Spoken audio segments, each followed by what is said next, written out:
Hola, ¿cómo están? Espero que se la hayan pasado muy bien y espero que me hayas dejado comentarios en el video anterior. El día de hoy vamos a continuar con una etapa a la que prácticamente casi todos los odontólogos vamos a iniciar. Esa etapa se conoce como etapa de sobrevivencia. Una vez que tú ya terminaste tu posgrado o que terminaste tu carrera y pones tu consultorio dental para comenzar a ejercer, viene esa etapa de necesito pacientes y obviamente necesito saber cómo le hago para hacer crecer mi consultorio dental. Entonces, para efectos prácticos vamos a dividir este video en las siguientes partes. Primero vamos a empezar con el tema del todólogo en su consultorio dental. Esa persona que hace de todo, ya sabes, ¿no? Número 2, mis primeros pacientes y mis primeros cobros por mis tratamientos dentales. Número 3, la lista de precios de tus tratamientos dentales. Vamos a empezar con el primer tópico que tiene que ver con el todólogo en su consultorio dental. Normalmente las funciones que vas a ejercer, y esto es importante para que tengas ahí en donde anotarlos, va a ser la primera y la más evidente es el odontólogo que trabaja en su clínica dental. El número 2 es el asistente. El número 3 es la persona o el personal de recepción. El número 4 es el personal del aseo. El número 5 es el contador. Y por último, el número 6 es el administrador. Como odontólogos, pues realmente no tenemos pues mucha complejidad por hacer las cosas, porque pues, realmente para eso nos entrenaron durante la carrera. Y ese entrenamiento tiene que ver principalmente con la parte clínica del odontólogo, es decir, qué tan bueno, qué tan diestro eres para desarrollar tus habilidades clínicas. Y a lo mejor algo que sí necesitas tener en cuenta son dos cosas. La primera es que la mayor parte de tus pacientes cuando van a consulta privada, es decir, cuando van con nosotros como odontólogos, lo que buscan es rapidez. Porque en el servicio público generalmente lo que pagan es un precio relativamente económico y obviamente saben que van a tener que disponer bastante de su tiempo personal para poder atenderse con el odontólogo en la práctica pública. En la práctica privada la mayor parte de los pacientes están pagando por tiempo, es decir, necesitan hacer un pago y necesitan que lo atiendas lo más rápido posible. Por eso es que una de tus preguntas fundamentales a todos tus pacientes es ¿qué tan urgente es que resolvamos este tema con tu paciente? Porque eso te va a permitir que tú puedas disponer del tiempo del paciente y obviamente tu tiempo, hora clínica de tu sillón dental para poder realizar tus procedimientos dentales. Y el número 2, y que también es súper importante, es la documentación de tus primeros casos. Es importante que documentes, es decir, tomes fotografías, radiografías, algún otro tipo de estudio clínico que necesites para el diagnóstico de tus pacientes, pero sobre todo, y esto es bien importante incluso hasta por la parte legal, si tú tienes la documentación del paciente antes de que iniciara contigo, comienzas a trabajar y después tu paciente se pierde por X razón y termina con otro odontólogo y le dicen es que allá le hicieron puras porquerías y viene el paciente contigo y te reclama, doctor, es que usted me hizo varios problemas en una muela de este lado, y entonces tú a la hora de revisar la documentación que hiciste del caso clínico de tu paciente, pues resulta que tú ni siquiera atendiste ese cuadrante de este paciente, ¿no? Te pongo este ejemplo porque es un ejemplo muy extremo que al principio cuando somos novatos, la mayoría, pues nadie nos dice. Entonces es importante esta parte de la documentación. Cuando eres asistente dental, porque también hay que tener en cuenta, yo soy el odontólogo, claro, soy el que practica, pero también tengo que hacerla de asistente. Y esas son las actividades que la mayor parte de nosotros odiamos de odontología. Lavar el instrumental, meterlo a esterilizar, vaciar modelos, etcétera. Toda esa parte que tiene que ver con el acomodo del sillón dental, la desinfección, quitar las cosas, volverlas a poner. Toda esa parte es muy tediosa para la mayoría de los odontólogos. Pues ya prácticamente lo que quieres es que esté todo y tú llegar a atender al paciente. Entonces es importante que tú tomes en cuenta esta parte del asistente dental.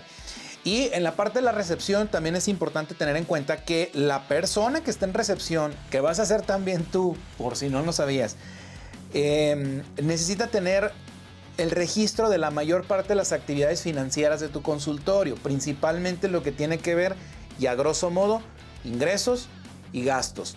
Y con eso estás del otro lado en esta parte, ¿no? Y en la parte del aseo, pues obviamente muchos de nosotros, cuando empezamos en nuestro primer consultorio, pues lo que haces es te levantas más temprano para hacer el aseo de tu consultorio y ya empiezas a ver tus pacientes. A lo mejor a mediodía te quedas a hacer ciertas actividades del asistente dental, en la tarde continúas y ya por la noche vaciarás algún tipo de modelos o algún tipo de actividades de laboratorio dental que pues también nos va a corresponder hacer a nosotros, ¿no? Entonces el aseo generalmente, como sugerencia al principio, no es recomendable que se haga diario porque te vas a empezar a acostumbrar justamente a que diario esté el aseo. Igual puede ser un día sí, un día no, un día sí, un día no. Y esto va a depender en gran medida del número de pacientes que tenga tu consultorio dental. Entonces también eso es algo que necesitas tomar en cuenta. La persona que sí necesitas contratar desde el principio, y yo sé que te va a causar algo de conflicto esto que te voy a decir, es tu contador.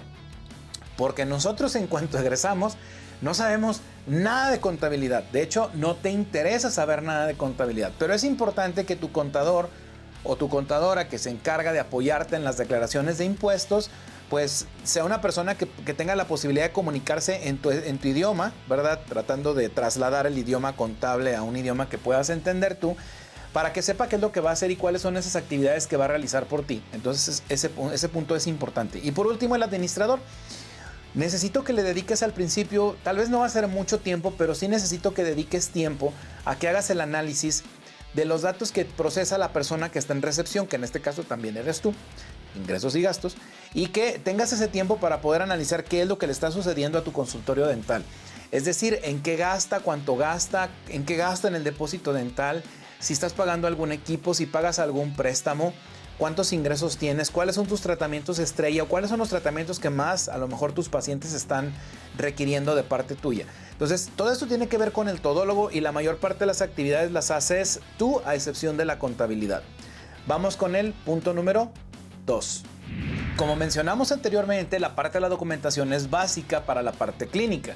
Ahora, de nada sirve que tú cobres un procedimiento dental si vas a hacer puras porquerías en las bocas de los pacientes. Esto es importante que lo sepas, porque no por el hecho de que tú sepas una habilidad que es vender o porque conozcas una habilidad administrativa, pues quiere decir que va a ser muy predecible que te vaya bien en tu consultorio.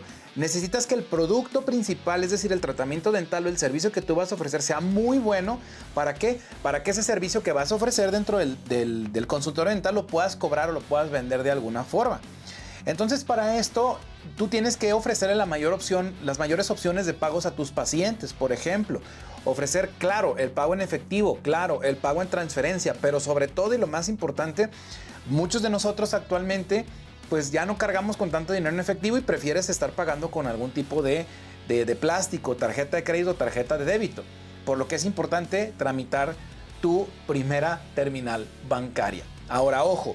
Las terminales bancarias te van a cobrar comisiones, te van a cobrar porcentajes. Es importante que hagas la tarea de ir a cada uno de los lugares para que preguntes cuáles son las condiciones, para que preguntes cuáles son las comisiones, los porcentajes, etcétera, etcétera. Todas esas cuestiones necesitas tú saberlas antes de hacer la contratación. Lo que sí definitivamente no te voy a recomendar es que compres de las terminales que no son bancarias. ¿Por qué? Porque esas terminales son intermediarias. Al final ellos tienen que ganar algún tipo de comisión por darte el servicio. ¿También lo hace una comisión bancaria, Ángel? La respuesta es sí, pero hay una diferencia enorme.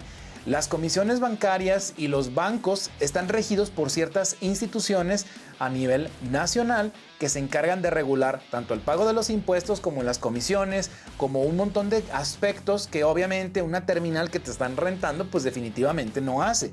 Y eso es importante que lo conozcas y que lo sepas tú. En México, por ejemplo, está la Comisión Nacional Bancaria y de Valores y está Hacienda, que es la institución que se encarga de recaudar los impuestos, y hay algunas otras instituciones, Profeco, etcétera, que se encargan de regular toda esta parte del pago de las comisiones. Entonces, para ti es importante que tú sepas definitivamente este tipo de opciones para que tomes tu mejor decisión y les ofrezcas mayores opciones de pagos a tus pacientes. Oye, Ángel, meses sin intereses, ¿me lo recomiendas? Sería muy relativo hacerte una recomendación al aire porque mucho depende del servicio que vas a ofrecer.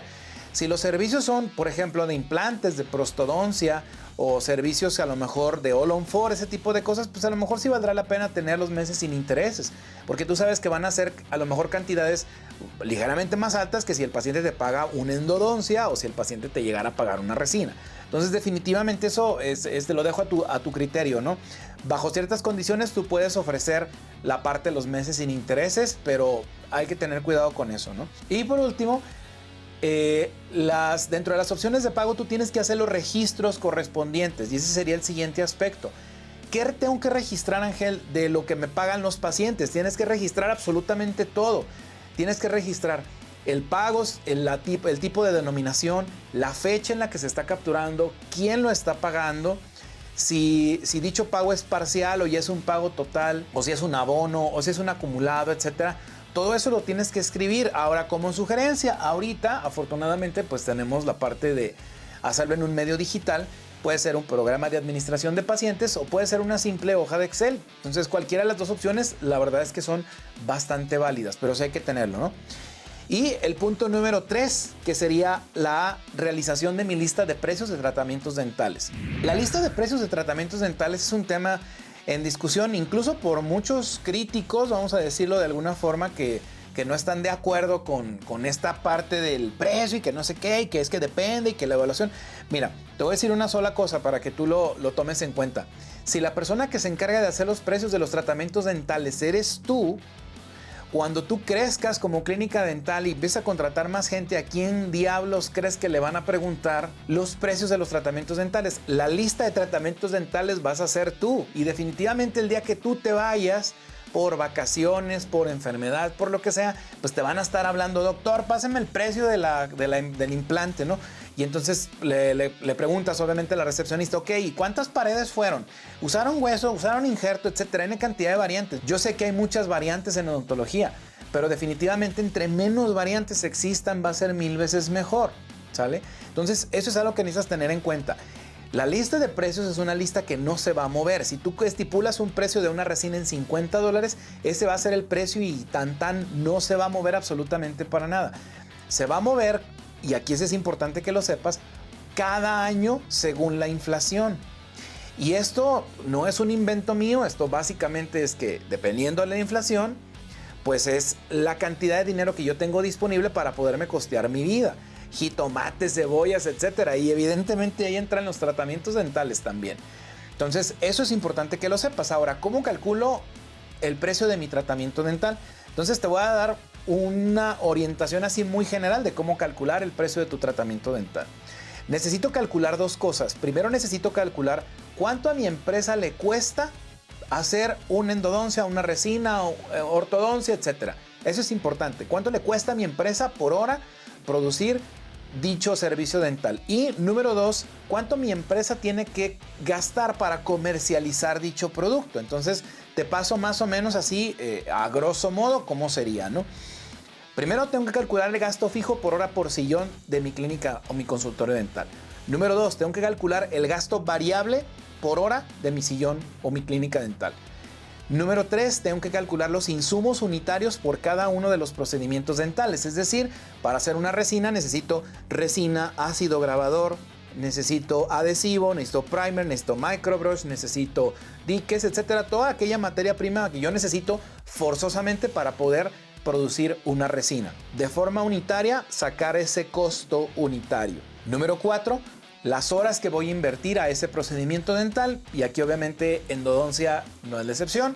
Habrá procedimientos que te tardes 1 hora y habrá procedimientos en los que te tardes 2 horas haciendo una endodoncia.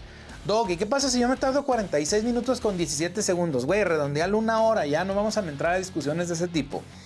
Y por último, y número 5, el pago del laboratorio dental. Todo esto que te acabo de decir, estos 5 puntos, involucran lo que es cuánto le cuesta a mi empresa producir tal servicio dental.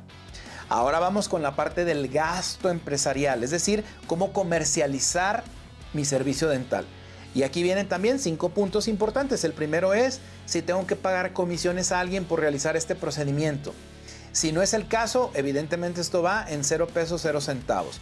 Número 2, ¿cuáles son las ganancias? ¿Qué ganancias te gustaría tener? Que como sugerencia, comiencen un 10% de ganancias. Número 3, mejora de la empresa. La mejora de la empresa es un aspecto que a nosotros nos sirve para poder crear ciertos fondos, como por ejemplo el fondo de urgencias, el fondo de contingencias y por último un fondo de capacitación. Para eso te sirve justamente hacer la mejora de la empresa. ¿Para qué? Para tener el capital para poder mejorar tu empresa. Número 4, las comisiones o gastos bancarios involucrados en el servicio que tú estás ofreciendo. Y por último, número 5, el pago de los impuestos. Esos serían aquellos aspectos que yo necesito cobrar forzosamente para que mi precio de tratamiento dental esté bien hecho. Entonces te dejo esta información, espero que sea útil. Cualquier comentario, házmelo saber. No te olvides de seguirnos en nuestras redes sociales y tenemos mucho más videos en Instagram, tenemos mucho más videos en TikTok y aquí en YouTube también tenemos algunos videos para que nos sigas. Se despide de ti, tu amigo, el Sensei.